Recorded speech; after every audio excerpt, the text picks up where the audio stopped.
Well, after 5 or 6 days or so of not making Apex videos, you would obviously assume that we've got some juicy stuff to talk about today. And yes, we do. Not much is going on, but two things in specific that are happening and that are very much so juicy. We've got to talk about roster drama, a reaction to this old news, and things that just came out recently, and as well as hours ago, some conversations that have been building around an announcement that one of the big pros or former pros, now big creators, has made. It's an unfortunate situation here for Apex Legends. Let's dive in and talk about it. I want to say Merry Christmas, Happy Holidays to everybody. Hope you guys have a great new year as well. Sorry I did take so long off. It's the first time I've been allowed to do that since YouTube is not really my main or only source of income anymore. I love my real job, and I'm glad to have had off and really just focus on the family. I needed that very much so. So glad to be back though. Glad to just be having a good time. Let's talk about some Apex drama going on. Firstly, you guys saw the roster news that happened a couple weeks ago with Deeds, right? Tripod split up after the bad performance in BLGS finals.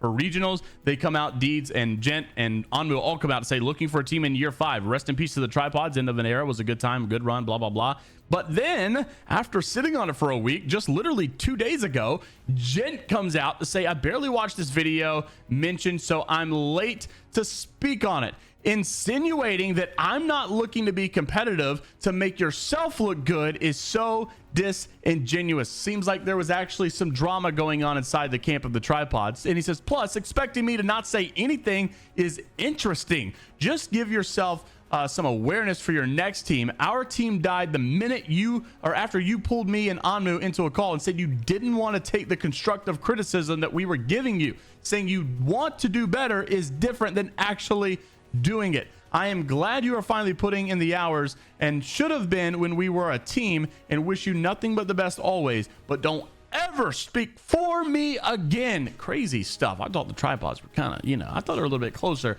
but I guess a lot of people started to pick up on the comments. You'll see some of these comments here. I think some people were picking up that there were problems going on. Anyways, this will be the last time I speak about it. Merry Christmas to all. I was kind of surprised that Gent came out with all of that on Christmas Eve.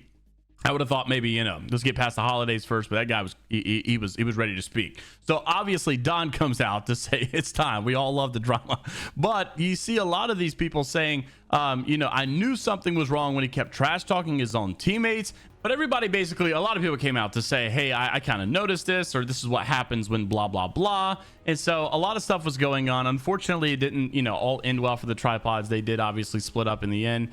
And it looks like there's a little bit of tension maybe there. Maybe Gent also squashed it. Maybe there's been some conversations in DMs or such to kind of square this away. But obviously this kind of builds up some tension going into future tournaments and such, if they all obviously do keep playing. They did say they would play, but will they actually be doing so? I guess time will tell. And you may say, well, why wouldn't they, right? They all announced they're coming back for year 5. Why wouldn't they be playing? Well, I'm assuming there will be a year 5, but I do worry about the future of the game after a recent announcement was just made by none other than HisWattson. If you guys have not seen this video yet, well, firstly, it's right here. The I'm quitting, a serious talk about Apex Legends. He basically goes in to say he's already kind of quit. He hasn't played the game in a while. He plays a lot less. He's been playing other stuff, blah, blah, blah, blah, blah. But basically, one of the big announcements that was coming from this was that HisWattson, this is coming from Hypermiss, but it was basically from the video, claimed that he did have a chat with devs and they learned that upper management is blocking changes that the devs wanted to implement into the game. Quote, we want to do blank, but we're not allowed. All of our suggestions fall on deaf ears. That's coming from the devs, so that really gives you some bad hope for the future of this game. I came out as well. If you guys haven't watched this video yet, I do want to play some segments from it that I thought were really, really good. But basically, I put this tweet out earlier, and I think this kind of sums up my thoughts completely. If you read the comments, it feels like Apex fans right now are in the biggest told you so moment. We're not really arguing or debating if the game is dying or the fact that like the game is dying. We're not just making those tweets anymore. We've got so much evidence and proof that the game is in fact dying. And I don't even think it's really just dying. I think the damage has been done. That's really what I wanted to say here. There's been so many things specifically that we've asked for over the years and never ever received. Just microtransaction after microtransaction after microtransaction. And I think that any recovery from this point will just be minimal compared to the previous heights that we had in times past. And it's hard to believe that 0 big creators or pros will be leaving after the champs is over next month, right? After all this has happened, I think Hal's going to hit the nail on the head. I think that a lot of people will be exiting the game after champs is over unless there's some miraculous change. But it doesn't seem like it's going to happen after you see that the devs are asking to do these changes. They want to do these changes, but they're falling on deaf ears. and the upper management is not allowing it to happen. If you haven't seen some of the big clips and statements from this video, I want to play them on screen now. Obviously, you can go watch the full video down in the description below on HisWattson's channel, but here's a lot of what he had to say. Roll the clip. Let's start with what has become the absolute #1 reason why I think the game has fallen to such a low, and I'll use an example. Take Skyrim.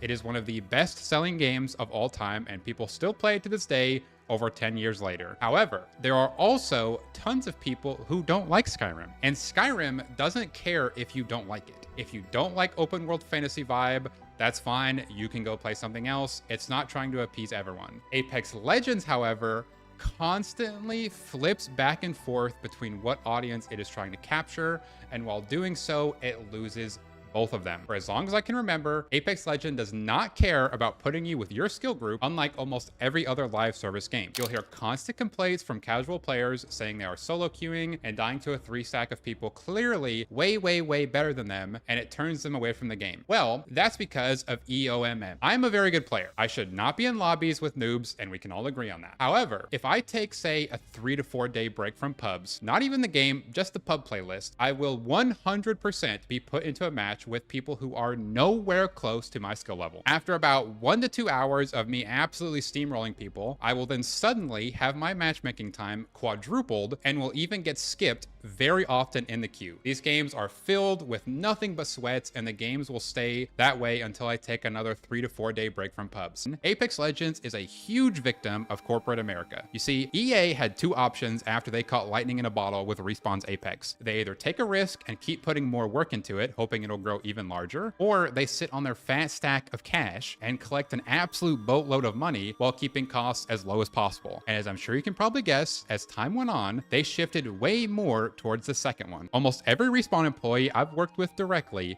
was absolutely dripping with talent and passion for the game, but they're being actively suppressed by the people above them on the totem pole, and it has been incredibly sad to listen to them slowly lose passion for the game, and most of them, quite frankly, sound like they've given up at this point, and it sucks to listen to. So interested to see your thoughts on all these topics down in the comment section below. Like and subscribe if you want to stay up to date with everything going in the world of Apex Legends esports. We'll obviously keep you up to date here as news stories and drama and things develop. And until the next time, we'll see you all later, Gators.